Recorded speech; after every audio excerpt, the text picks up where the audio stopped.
In 1979, after multiple years of production, Francis Ford Coppola's Apocalypse Now was released. This is the end. It is loosely based on Joseph Conrad's Hearts of Darkness. However, instead of colonial Congo, Apocalypse Now delves into the heart of the Vietnam War and offers a profound exploration of American imperialism. Today, we ask ourselves the question, how does the cinematography in Apocalypse Now underline the oppressive nature of American imperialism? Our first focus is on one crucial scene, the Ride of the Valkyries.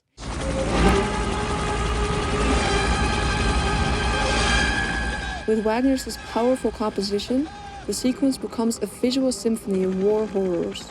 Cinematographically, the scene uses low-angle shots and strategic lighting to cast an imposing shadow, symbolizing the hidden darkness of imperialism. The dynamic camera movements, color grading, and sound design intensify the scene. The color grading manipulates the visual atmosphere of the scene with its rich color palette.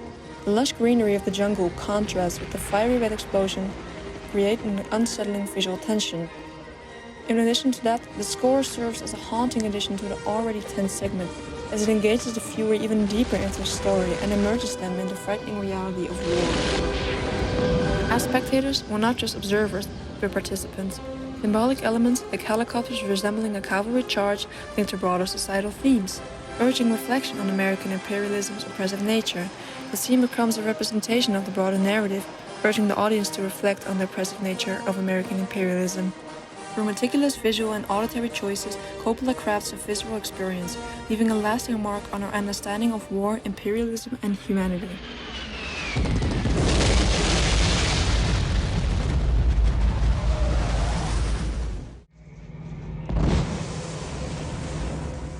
The next scene we look at is the Du Lang Bridge scene, which is the last military checkpoint in Captain Willard's mission before reaching Kurtz. What marks the scene is what you can see, or rather what you can't see. An almost experimental cinematic style is adapted to make spectators feel the experience of the Vietnam War, which is a war where the Americans attempted to fight an enemy that was almost invisible to them. In this scene, the cinematic techniques work to confuse, disorient, and restrict. The viewer knows only what Captain Willard and Lance know, maybe even less. The scene is immensely dark, the only light sources being a rotating searchlight and the frequent explosions and flares all around the area. These light sources create harsh shadows or silhouettes and fade in and out with the quick pace of the searchlight. We only get glimpses of facial expressions and the trenches they walk through trying to find a commanding officer. Nothing in the scene is easily seen, some of the things not seen at all. Here the enemy is only hurt, and thus the American soldiers are blindly firing at them. The Americans are not only literally blinded by the lack of light and the thick vegetation of the jungle, but they are also blinded by the hatred spoon-fed to them by the American imperialist power, which sees itself as superior, further blinded by the chaotic nature of this imperialistic structure, yet they stay unquestioning and obedient to what they were taught. By limiting the visual, the spectator shares the experience of Willard and the soldiers while also leaving a lot of room to interpret the unseen horrors. There's no fucking CO here. Let's just get going.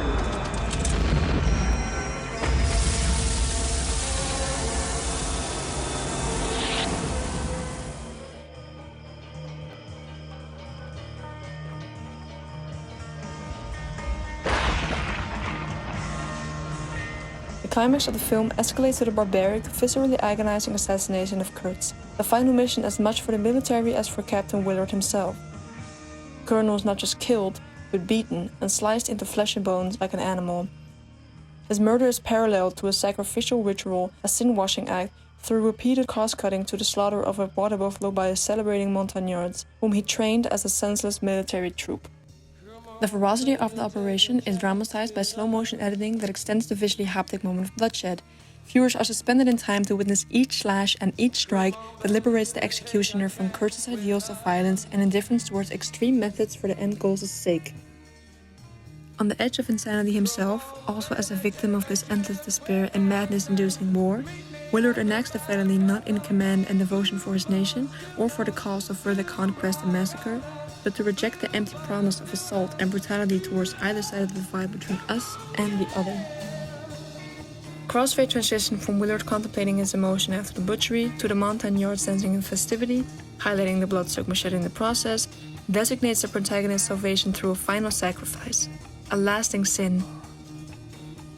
In low-key contrasting lighting and as a godlike figure, the captain walks out of the cave into a low-angle shot, tributed by all the Montagnards as their new leader, stressing the moral blindness and the hypocrisy inherent in conflicts and violence. The happy ending relies on the reading of Willer leaving everything behind, to reject the same fate as the Colonels for himself, to tell the story to sons, fathers, and mothers at home and elsewhere, as Kurtz wished, about the cruelty of the war and imperialism that consumes, corrupts, and impairs human mind and soul. In aggression and hostility, there is no winner, there is no God. There is only fear, delusion, despair, and madness.